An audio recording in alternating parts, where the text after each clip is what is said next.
Hey, Cheers here. You know, I had someone say, fuck you, because I said I didn't like freaking immigration. I wasn't pro immigration. I'm anti immigration. Of course, I'm a multi ethnic uniculturalist. In other words, I believe in a melting pot, but there's a culture to be had, and it's not white dominant culture. If it's Eurocentric, though, good. Because I don't believe in multiculturalism. I think it's a lie. I think it's a Marxist lie.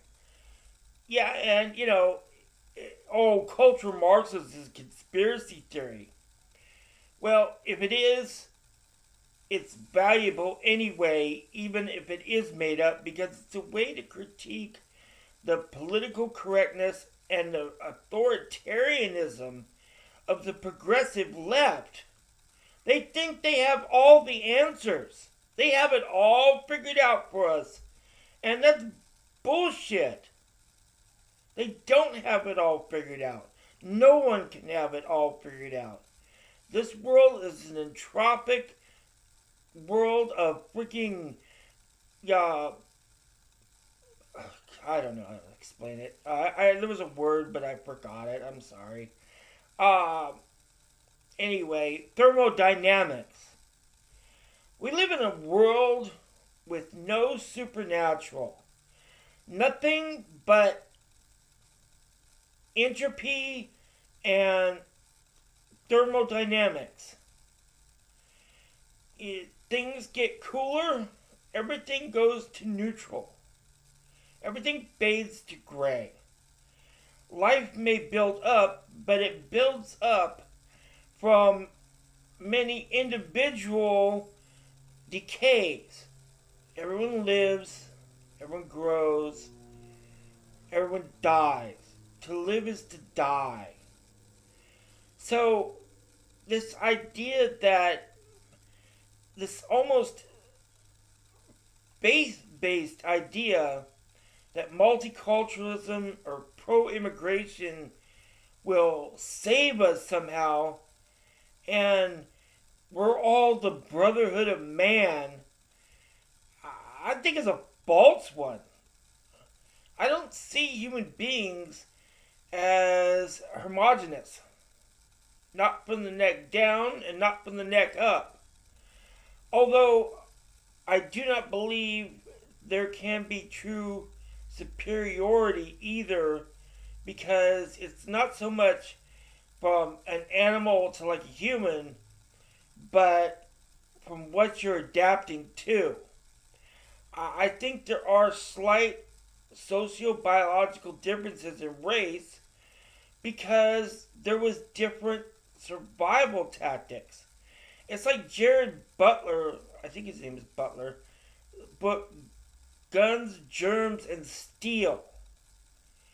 Well, if you look at it from that point of view, and the theory goes that the reason Western society is so much more advanced than the rest of the world is because we had the foodstuffs, the calories, to actually go ahead and spread out from the left and right from the Fertile Crescent of the Middle East. You see, that gave Rome and Europe, and then transferring to the Americas, and all the other places, like the Native Americans, and Asia, and Russia, the Baltics, and all these other places that didn't have that benefit, and Incas, in South America, they had to catch up.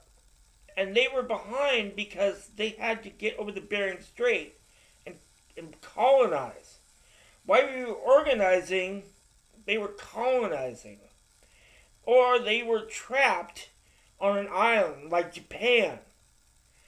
So you see, no one's inferior, but really pushing the edge on confirmation bias and trying not to be biased. The reason Western world, and by the way, a lot of the Western world is now the majority of those ethnicities are now considered minorities. Italian, Jewish, uh, Portuguese, you know, I don't know, even no, not Irish anymore. I guess we got out of it, so lucky us. Woo, you know. But yet, these are the people that actually built the Western culture, that Eurocentric, white man, supposedly bad guy thing. Yeah, and it's not even white. Well, it's white now, but you know. And even nowadays, there's places like, I'm gonna say Prague, but I was watching some porn in friggin' Brussels. Places in non-West, or what used to be the Soviet areas. Some of those places are becoming very progressive. They're becoming financially stable. They have a small multi-ethnic state, but mostly they're uniculturalist and of the same basic ethnicity. They have a large ethnic majority. And I hate to say it, but race and culture are tied together. Although that doesn't necessarily mean it makes anyone necessarily superior.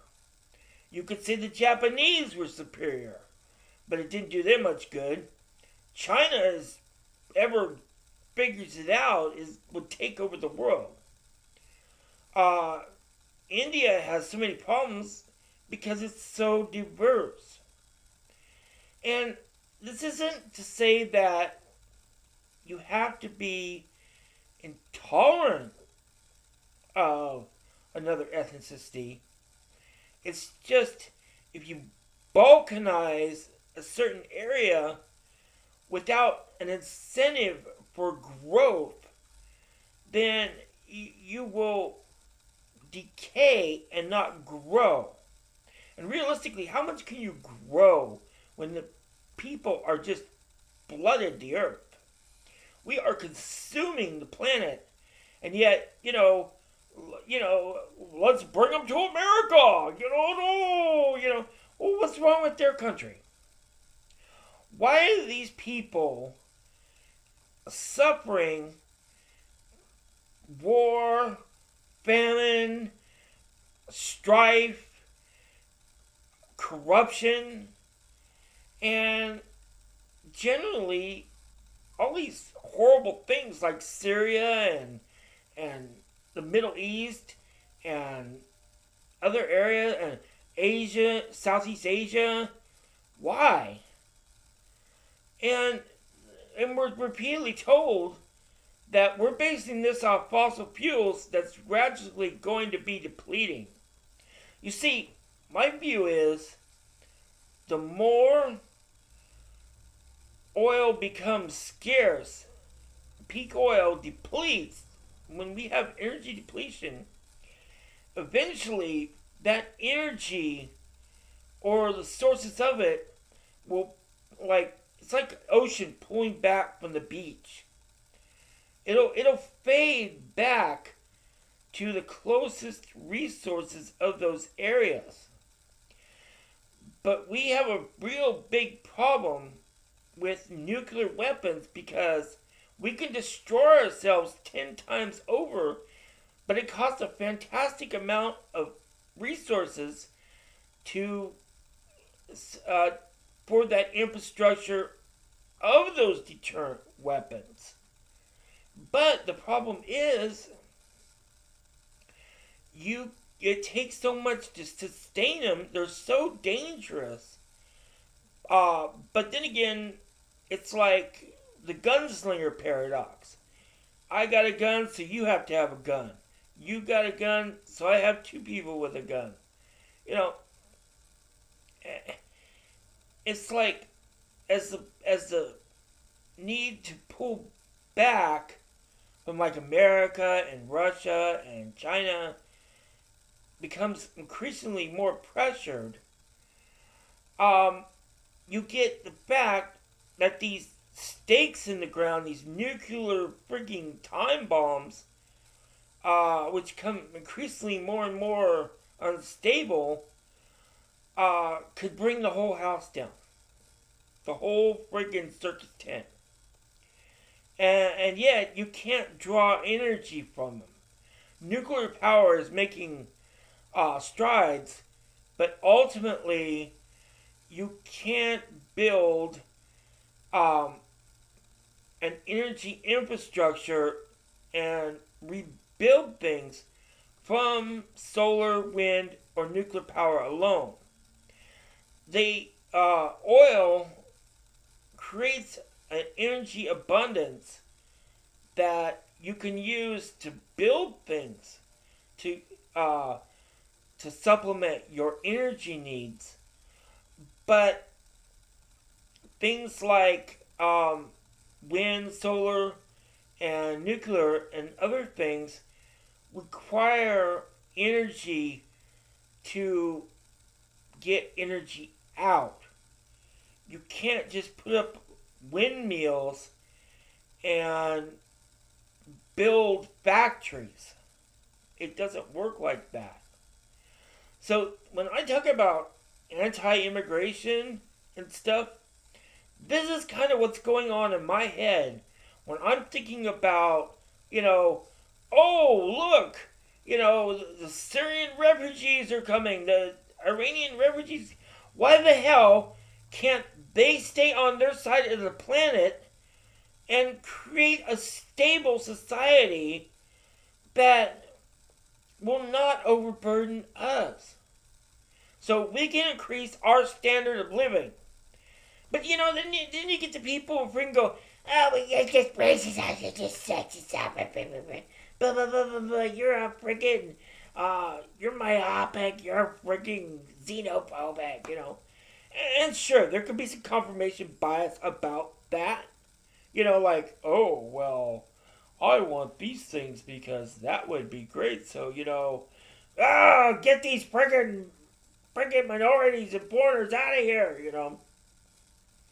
You can just go right down the line about freaking race, gender, sexuality, religion, anything you want, really, That's the whole danger of the cultural Marxist thing, is it's pretty self-serving.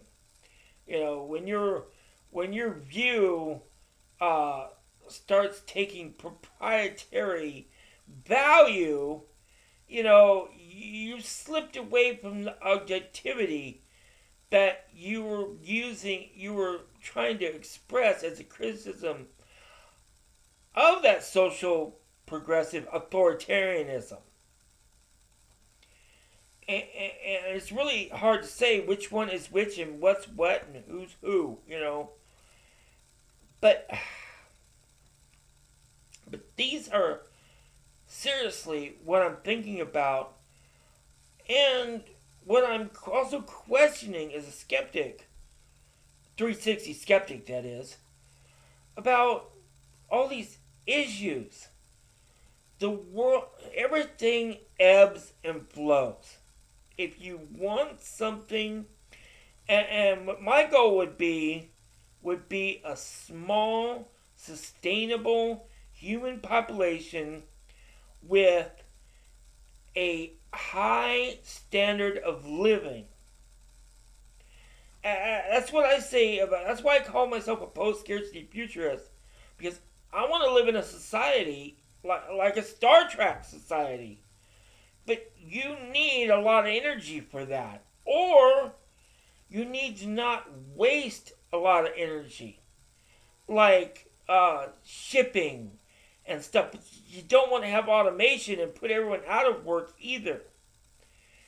I don't look at... I see people who talk about these issues And they all will talk about this issue, and then they pop up this tent pole, and they talk about this issue, and they pop up this, talk about this tent issue. But in reality, all these issues affect each other from a whole freaking carousel, I guess, of balance and counterbalance and influence and counterinfluence. So, if someone's telling me, I got fuck yourself because blah, blah, blah, you know I'm talking to you, because I'm going to put a link up to the video where you told me that, asshole. You're the one who is the problem. Even though what I'm saying sounds like freaking wolf words for neo-Nazis or freaking white nationalists. And indeed, things that people can believe can be something that you're being a useful idiot to for something else. Like I'm an environmentalist. I'm an atheist. I'm a freaking, I believe in universal health care. Did I say environmentalism? I'm a social, no, not social. I'm an economic progressive. And what I consider economics is also things like animal care, environmentalism, workers' rights, the whole left progressive, authoritarianism, because I hate to say it, but as a futurist, I kind of want a hard standard that I really hate the authoritarianism, but I want, like I said, I want something that is both sustainable and, whoa, when you get into sustainability, man, you're talking entropy there. For something to gain, something's got to go. And that's some scary ass shit, because it all gets pretty dystopian from there. What do you want? What are you going to give?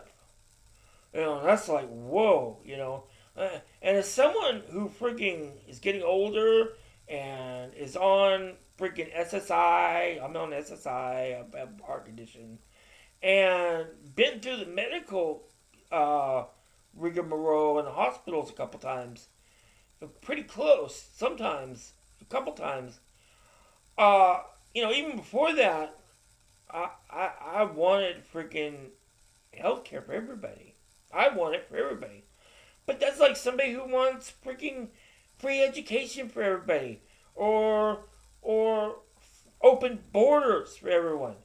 There's really no difference, except you're making a difference between a social issue and a economic issue. And I put education and health and freaking things and age, age rights, young, old.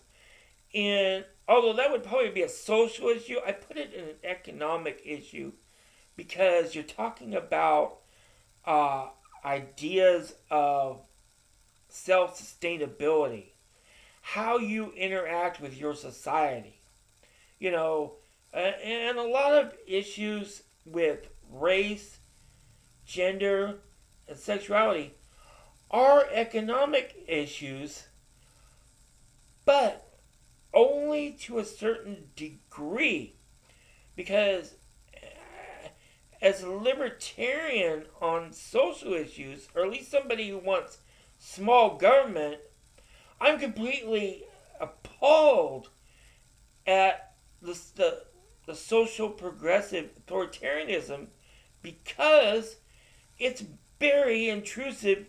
And you say inclusive, I say intrusive, and yet really it's not much different from what I'm talking about when I'm talking about universal health care.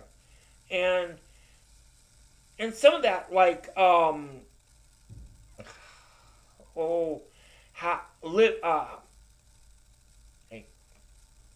of that, like fair housing. I'm really torn on some of that, because on the one hand, as an economic progressive, I'm like, whoa, that's the three corners of freaking economic prosperity for individuals is health care, somewhere to eat, and somewhere to sleep. And it's like things like housing tenants don't work because no one could get thrown out. It was a slum because it was regulated. If those were just cheap apartments and you could actually have somebody say, you're not acting right, hit it, that would be fine. But see, you get these freaking social progressives that go, oh no, that's freaking bad for the poor, and it's becoming a race issue because minorities are predominantly, no, you fouled it up with race, because freaking, you were dealing with status. You were dealing with a pure classist economic issue and wealth redistribution, and not just redistribution, but wealth access, the ability to climb the ladder, and lots of ladders and a lot less chutes, if you see my point. And it's like, but no, you have to bring in minorities and the white dominant culture, Shut up! You're ruining things. We could have, now this is where maybe I drank the Kool-Aid, but we could have a resource-rich society that we cut down the military, we figure out our energy needs, and I could get all into energy needs and how we could use that oil to be much more effective, including, especially with thermal depolymerization and other futurist techniques that would make it much more resource friendly with localized infrastructure.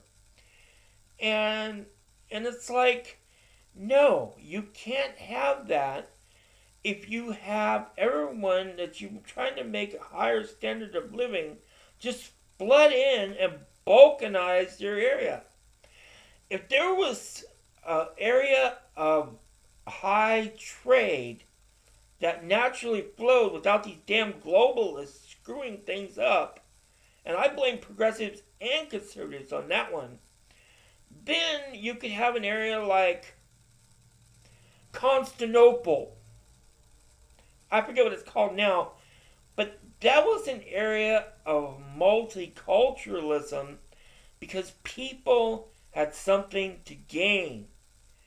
It must have been a hell of an experience to go through and to meet new and interesting people, because with new and interesting people, you had new and interesting possibilities. But this world is too full of people, and that's the problem. So, I want fewer people, but I want higher standard of living. And I want sustainability. So, so when people talk about immigration, I'm like, no. I'm a multi-ethnic uniculturalist because I'm against immigration. Someone needs to freaking figure out a way that freaking the major superpower policies could set up a responsible fiscal and global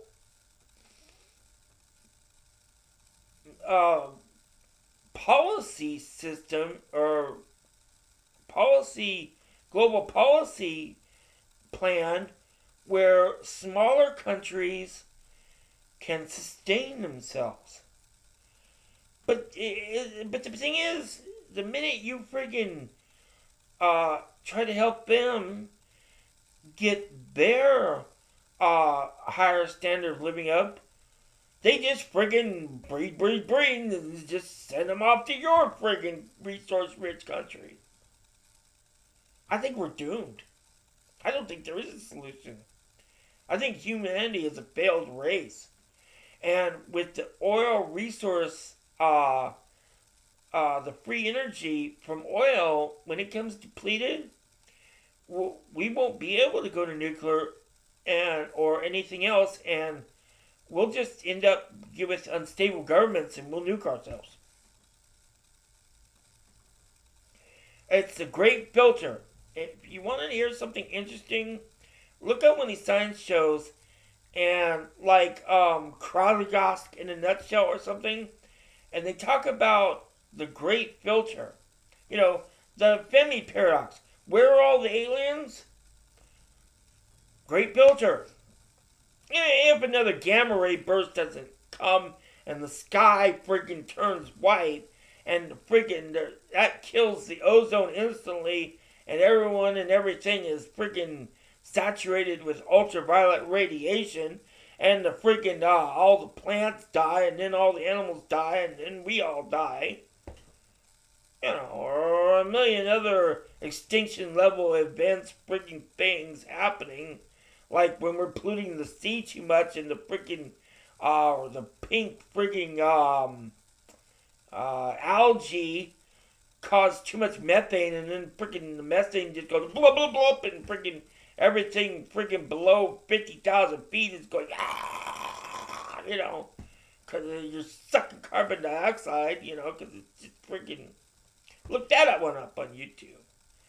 Or freaking the fracking causes freaking volcano, or the freaking one of these calderas goes off and causes a nuclear winter. And we're not fortifying for these disasters, for the asteroid strike, for the other extinction level events, to possibly save our species and become a resource-rich, highly advanced society. But you're just xenophobic. Fuck you too, fucker. I hate you. I hate everyone. Hail to the Empire! That's right. Suck on that one, libtards.